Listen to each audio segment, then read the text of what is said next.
Welcome once again to another fine edition of the award-winning television program, The Rhythms of New York. I'm Dave Brodsky, the producer and host, and sitting to the left of me is the Rhythms' fantastic co-host, Miss Erica Cuevas. Hi. Erica, how you doing tonight? I'm fine and super excited. You're fine and super excited? Yes. Why are you super excited? Tell our audience at home why you're super excited. I'm super excited because Jennings is here today. Jennings is a band that got in contact with me about a year ago. They wanted to be on the Rhythms of New York. Now, we get a lot of requests from bands and artists in the area who want to be on the show, but we only choose the best artist, right? Yes. And I know that our audience today will love the band Jennings. But let's talk about music for now. Now, you know that I've been in the entertainment business for 25 years, doing bookings, management, artist development, publicity, promotions. Now, when I grew up, I used to find out about new music through radio. I grew up listening to AM radio, WMCA, The Good Guys, WABC, WNBC, but you don't do that anymore, right? How do you find out about your music? Now you do everything online or MTV, BET. So you don't listen like to radio, right? Nope. Now, I grew up listening to AM radio, and then FM radio wasn't even invented when I was a youngster. Then FM radio came along. But FM radio, what they do is they play safe music. They don't play songs by artists that are not known, correct? So you want to hear something about an artist that is a new artist, or emerging artist, an unestablished artist, so you find out about them through word of mouth, through the internet, correct? Now, you were telling me a story about you heard a new band through your sister, correct? Yes. So your sister tells you about a new band that she likes, and you find out about it on the internet, correct? So you Google their name, go to what? Go to MySpace, go to Facebook, go to Friendster, go to YouTube, and find out about the band. So you're actually doing things because, hey, this is a good band. I want to find out more information, right?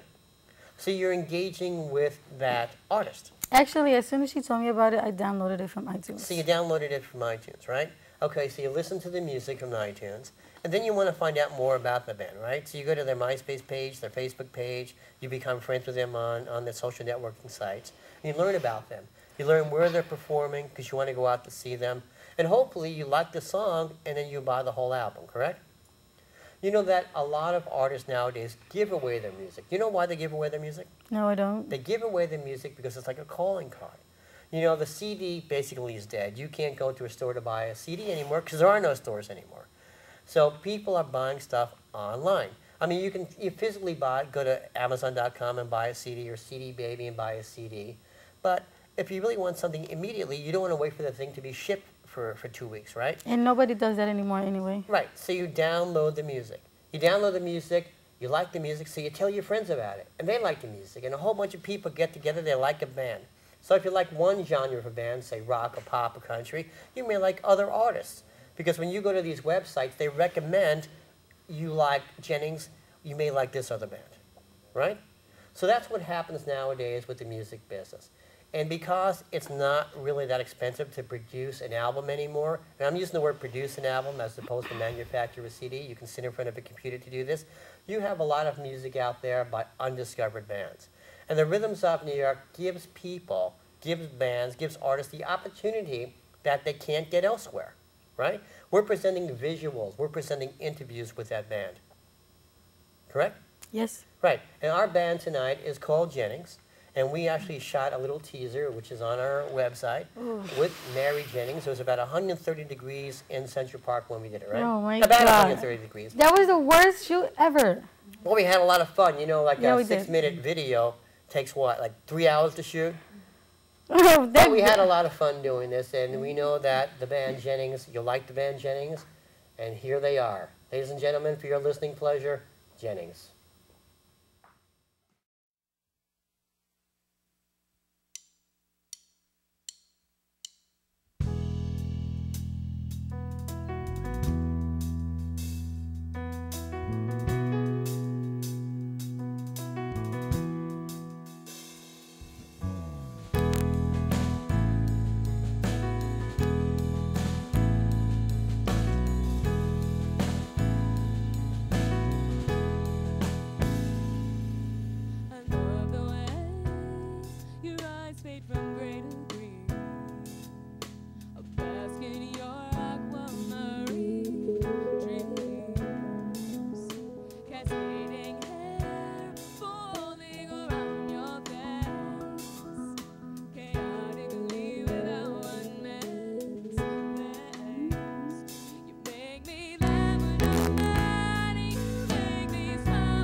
Welcome back to the Rhythms of New York. I'm Dave Brodsky. And I'm Erica Cuevas. And our guest today is Jennings. Hello. Mary Jennings, actually, right? That's right. That's right. Why do you call yourself Jennings when your name is Mary Jennings? Mary Jennings is a very pretty name. Oh, thanks. Well, that's a really good question.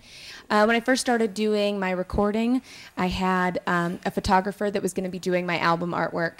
And he asked me when he was doing all the artwork what I wanted to go by. And I thought, oh, well, obviously, Mary Jennings. And he told me that Mary Jennings was kind of a common name, and why don't I do something a little bit more different and use just Jennings, because Jennings can be a solo act, it could be a band, it didn't really matter. So it just kind of stuck. And today you're with your band. Yes, right? I am. So you're not from New York originally, you're from? Nashville. Nashville. Mm-hmm. So But I tell grew me up a in little bit Gainesville, about Georgia, that. too. You grew up in Nashville? Well, both Nashville, Tennessee, and Gainesville, Georgia. I had a split family, so. Which city do you like better? Ooh, that's tough. I like them both for different reasons. Well, this is the Rhythms of New York, so please say New York. Well, I like them all, though. I can't even say just one. But all the cities that I've lived in, I've really enjoyed for very different reasons. In terms of the music scene, really comparing Nashville and New York, they're just completely different scenes. It's been great for me to be up here in New York. And I think now that I go back down to Nashville, I have more credibility because I've done it in New York, if that makes any sense. Right. Nashville's a country music scene. They More also so. do Christian music. You're a pop artist. Right. And they would like, I mean, they definitely are branching off more into the rock and pop, but it is still so heavily a country, southern rock, Christian rock place that my music, I could have a lot of fans come out, but it didn't necessarily mean industry credibility. So coming up to New York, it's opened a lot more doors. Now, your music is very inflective, correct? I would say so, yes. Right. And we really don't want to get into this, but your mom passed away in a tragic accident. That's and we true. know that affected your songwriting. So True. Can you tell our audience a little bit about that? Sure. I mean, my mom was my best friend. I'm an only child and grew up mostly with her, and so losing her really shocked me. And aside from having a whole bunch of inspiration for actual songs and being able to sing about her both in life and in death, it also gave me an inspiration to go after what I wanted to go after. You know, I realized that, you know, life can be over in a minute and just you could be completely unprepared. So I decided to live my life to the fullest, and I knew I wanted to do music. So that affected your songwriting, correct? Absolutely. How long you been in the music industry? Been in it actively, I would say probably 3 or 4 years. I've been writing music for 10 to 12, but really taking an active role in the actual industry, I'd say 3 or 4 years. Now, you've been in New York for 4 years? About that, yeah. 4 years. And you go back and forth between I go back and Nashville forth New York, all the right? time. Yeah, to say that New York is my home now, it's not entirely accurate because I go back to Nashville all the time. So it's still both. How does it feel doing live shows? It's awesome. I mean, to me, that's one of the most enjoyable parts of being a musician, because aside from just getting to play and show that I'm not just talented in a recording, I can actually show you what I've got. The fans react, and they just kind of give you an extra energy. I mean, playing with my bandmates just is the most exciting thing that I've ever experienced. So I wouldn't take away the live shows for anything. Now, you have a drummer and a bassist with us today. I do. Right? I do. Pat and Andy. Yeah. How'd you meet them?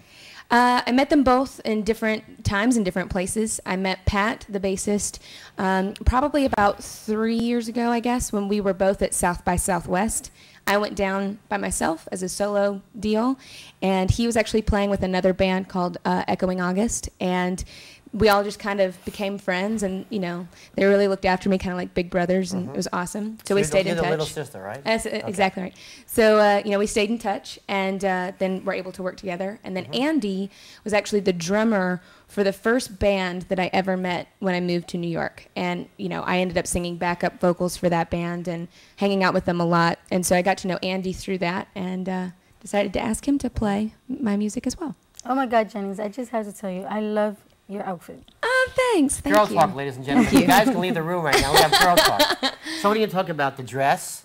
Yes, What and her about the rings accessories. that she's wearing? Yep. And Accessories? I'm a big accessory fiend. I love them, and you know, some people may think it's crazy, but to me, you can't put too much on. So I love it, and I like to be bright. That becomes part of your persona, part of your brand, correct? Absolutely, absolutely. Yeah, I like the way Erica reacted to your dress, to your clothing, to your fashion. It just sticks out. That's why. That's what I shoot for. But I also try and dress inexpensively. So like I love to find stuff at Goodwill and just random shops along the road. That's what I was gonna say. Oh my God, tell them where you got it from. Yeah, well, pretty much Goodwills and thrift stores and stuff like that. So, but if it's bright and it's patterned, I'll probably pick it up. When I work with an artist, we create a brand for an artist. Sure. So can you tell our audience, who is Mary Jennings? Well, there's a lot of different facets to that. I think that the one thing that goes across the board is that I am anything I want to be at any given time, which may seem like a confused image, but it's really not. I write what I like to write. I don't try and fit into a trend. I wear what I want to wear. I don't try and fit into a trend. My goal is to have the trend find me rather than following other trends, because then you're always a step behind. So, in terms of the image, I think I'm friendly and bubbly, and you are very friendly. So my I tell you before, you're very, very nice. We were taping today for 5 hours for a 28-minute show, and she's bubbly. She's fine.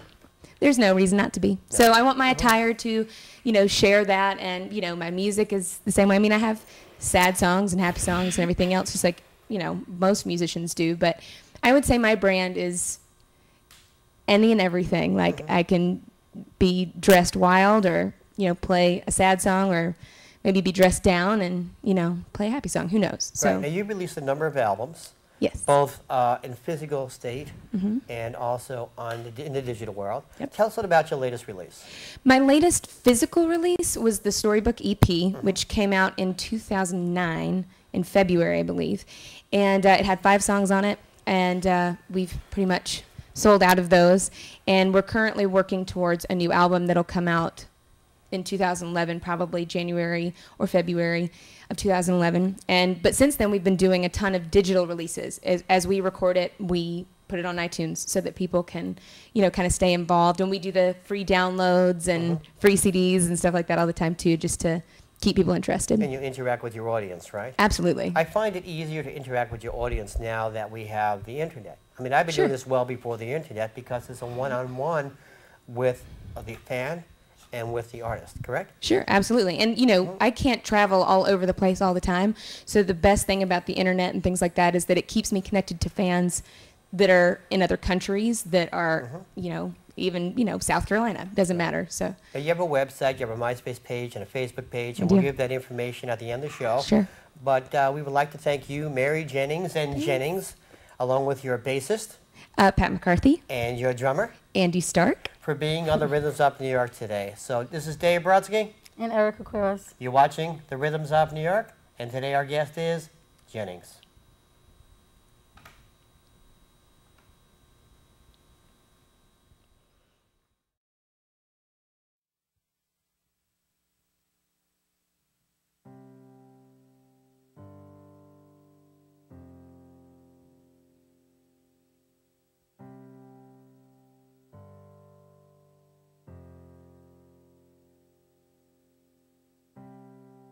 The storm settles in,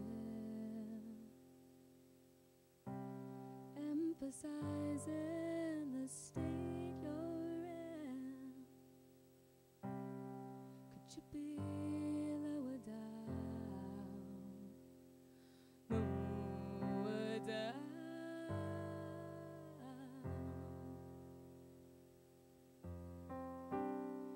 As you tear at the seams, and you feel you are weak and needy,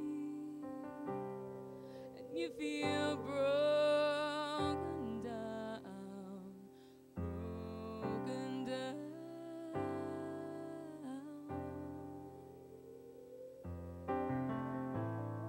And if you feel your heart stop beating, and you find it's hard to breathe, and if you feel you're suffocating, cling to me, love.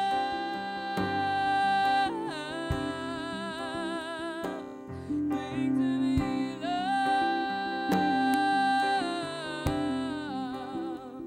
And cling to me through the pain and the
Hi, I'm Dave Brodsky. Thank you for watching The Rhythms of New York. And I'm Erica Cuevas. We'd like to thank our band Jennings for being on the show tonight. Mary, Pat, and Andy. Watch the credits at the end of the show for more information about Jennings.